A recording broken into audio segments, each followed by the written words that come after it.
시편 45편 시작하게 되었는데요. 자, 시편 45편에는 어떤 표제가 붙어 있습니까? 고라 자손의 마스길, 사랑의 노래, 인도자를 따라 소사님에 맞춘 것이라는 그런 표제들이 붙어 있는 것을 보게 되죠. 시편, 우리가 바로 앞에서 생각해 본 시편 44편도 고라 자손의 마스길이라고 되어 있는데, 마스길이 무슨 뜻이라고 그랬어요? 교훈 시라고 그랬어요. 우리에게 어떤 교훈을 주는 그런 시다라는 뜻이고요. 또 소사님이라는 말이 나오죠. 인도자를 따라 소사님에 맞춘 것이라고 되어 있는데, 이 소사님이라는 말의 뜻은 백합이라는 뜻입니다. 그런데 우리가 정확하게는 알 수 없지만 당시에 백합화곡 또는 백합곡조라고 하는 어떤 특별한 곡조가 있었다라고 성경학자들은 말합니다. 그래서 이 백합곡조에 맞춘 노래라는 그런 뜻이라는 것이, 자, 어쨌든 여기에 보면 다른 데는 붙어 있지 않은 특별한 또 표제가 하나 붙어 있죠. 그건 뭡니까? 고라 자손의 마스길, 인도자를 따라 수사님에 맞춘 것이라는 사이에 어떤 표제가 붙어 있어요? 사랑의 노래라는 표제가 붙어 있습니다. 그래서 이 시편 45편은 흔히 이렇게 말합니다. 시편의 아가서다. 아가서가 솔로몬과 술람 여인과의 그런 사랑을 노래한 그런 책인데, 이 시편 45편도 바로 그러한 시편의 아가서다. 아가서는 솔로몬과 술람 여인 사이의 사랑을 노래한 책이지만, 오늘 시편 45편은 주님과 우리들 사이의 사랑을 노래한 그런 시다. 특별히 시편 45편은 어떤 왕의 결혼식을 위해서 지어진 시인 것을 우리가 알게 돼요. 1절 말씀, 우리가 읽은 말씀 다시 한번 보시면, 내 마음이 좋은 말로 왕을 위하여 지은 것을 말하리. 내 하는 글솜씨가 뛰어난 서기관의 붓끝과 같도다. 내 마음이 좋은 말로 왕을 위하여 지은 것이다. 그래서 그런 이 왕이 또 누구인가 하는 것에 대해서도 여러 가지 의견이 있어요. 요람 왕이다, 바사 왕이다, 수리아 왕이다, 칼빈 같은 경우는 솔로몬 왕에 대해서 이야기한 것이다. 자, 그럼 이 시가 이제 뒤 내용을 보면 왕의 결혼식을 위해서 지어진 시인 것을 알게 되는데, 솔로몬이라고 가정하면 솔로몬 왕이 누구와 결혼한, 신부는 누구냐, 거기에 대해서 또 여러 가지 의견이 있어요. 솔로몬 왕과 애굽 공주의 결혼에 대한 것이다, 혹은 솔로몬 왕과 두로 공주의 결혼에 관한 시이다 등등 여러 가지 이야기들이 있습니다. 자, 그러나 그것이 중요한 것이 아니고, 이런 것들은 다 해석이고 추측에 불과하지만 분명한 것은 무엇인가?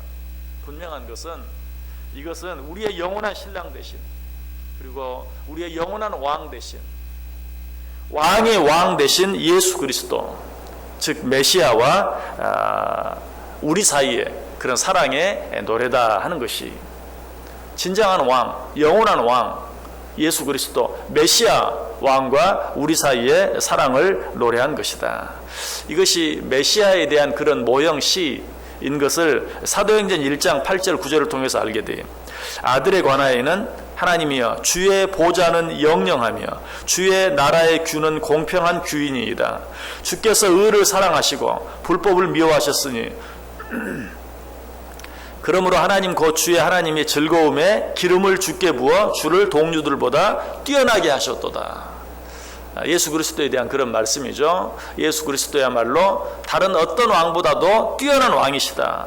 기름을 부어 다른 어떤 왕보다 뛰어난 왕이 되게 하셨다. 또 그 손에 규, 왕이 가지고 있는 규, 이전 성경은 뭐라고 말하죠? 왕의 호를 쥐어주셨다라는 그러한 표현들을 쓰고 있는 것을 보게 돼요. 자, 그런데 시인은 이 왕에 대해서 말하기 시작하면서 뭐라고 말하고 있죠? 내 마음이 좋은 말로 왕을 위하여 지은 것을 말한다 라고 이야기하고 있어요. 자, 이 왕이 누구라고 그랬어요? 우리 주 예수 그리스도라고 그랬어요. 이 사실을 통해서 우리가 어떤 교훈을 받게 됩니까? 우리도 우리의 입에서 우리의 진정한 왕이 되시는 예수 그리스도에 대해서, 혹은 하나님에 대해서 늘 좋은 말들이 나올 수 있어야 된다.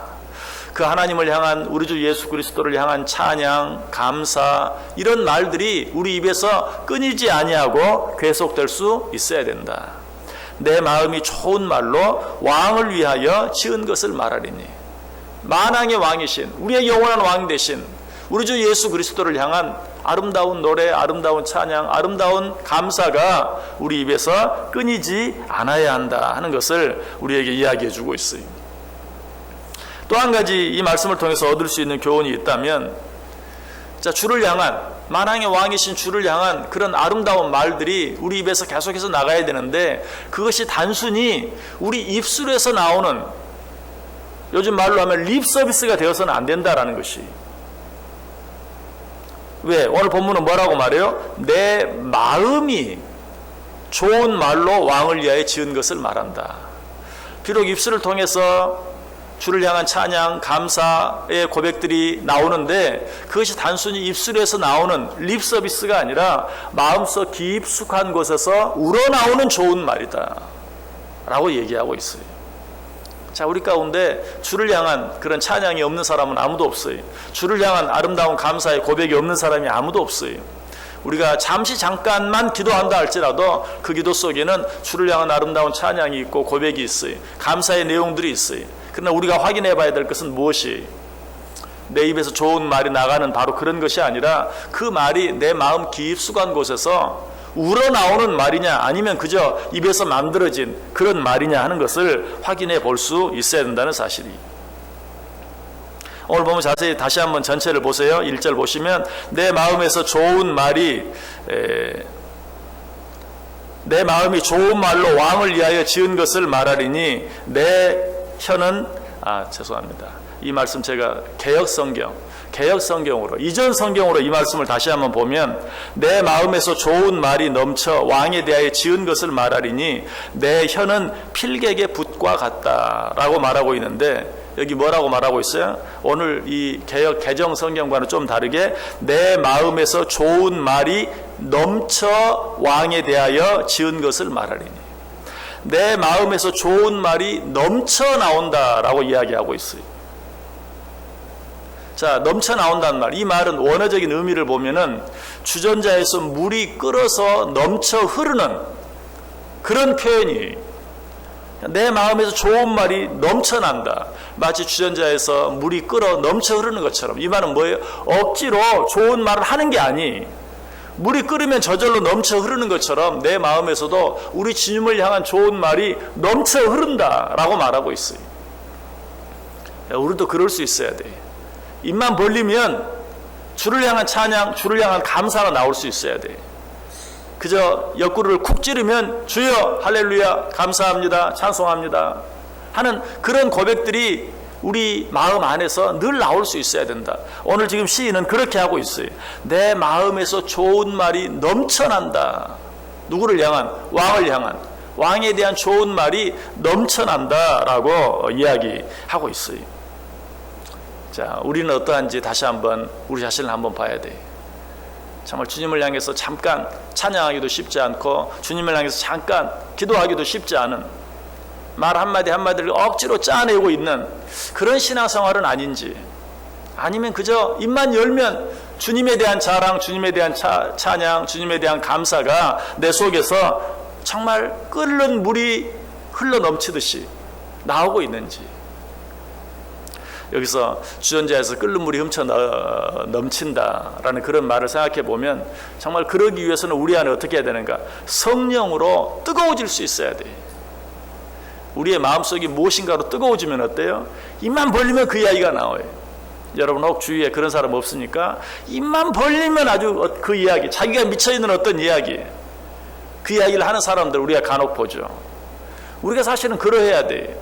내 안에 주님으로 가득 차서, 내 안에 성령으로 가득 차서, 내 안에 성령이 충만해서 주전자 안에 물이 끓음으로 말미암아 자동적으로 넘쳐 흐르는 것처럼 주님을 향한 찬양과 감사가 차고 넘쳐날 수 있어야 된다. 여러분, 우리 하나님께서 가장 싫어하는 게 뭡니까? 마음에 없는 고백, 마음에 없는 감사, 마음에 없는 찬송, 그냥 입술의 감사, 입술의 고백, 입술의 찬양으로 하나님께 감사하고 찬송하는 것, 이것 하나님이 가장 싫어해요. 그래서 하나님께서 이사야서 29장 13절에 뭐라고 말합니까? 주께서 이르시되 이 백성이 입으로는 나를 가까이하며 입술로는 나를 공경하나 그들의 마음은 내게서 멀리 떠났나니 그들이 나를 경외함은 사람의 계명으로 가르침을 받았을 뿐이라.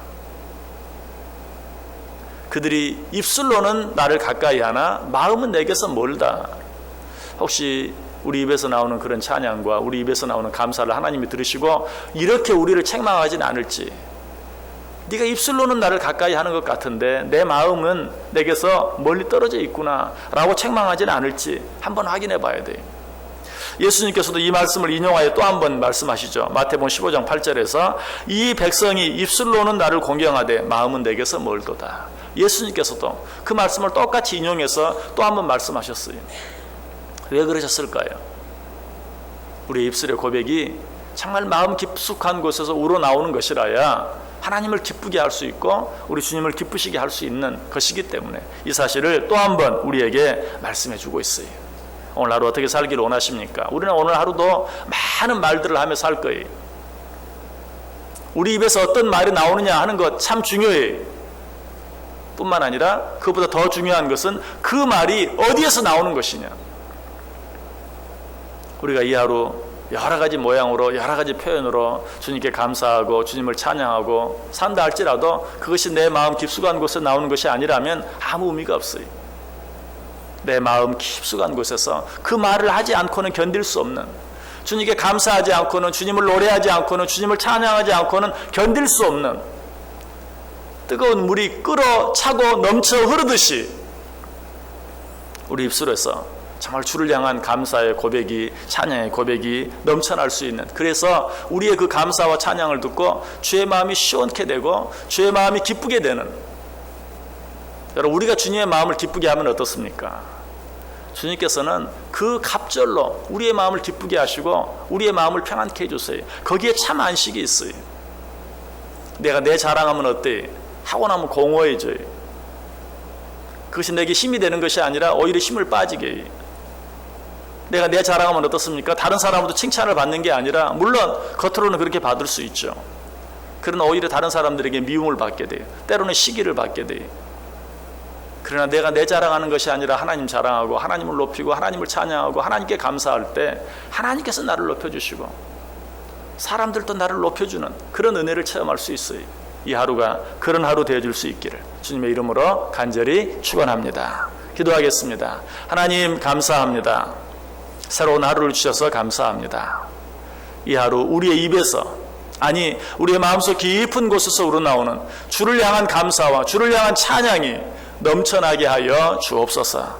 그로 말미암아 주님의 마음을 시원케 하고 주님을 기쁘시게 해드림으로 우리도 그 안에서 참 기쁨과 평안을 누리고 참 안식을 누리며 살아가는 복된 하루 되게 해 주옵소서. 예수님의 이름으로 기도드리옵나이다. 아멘.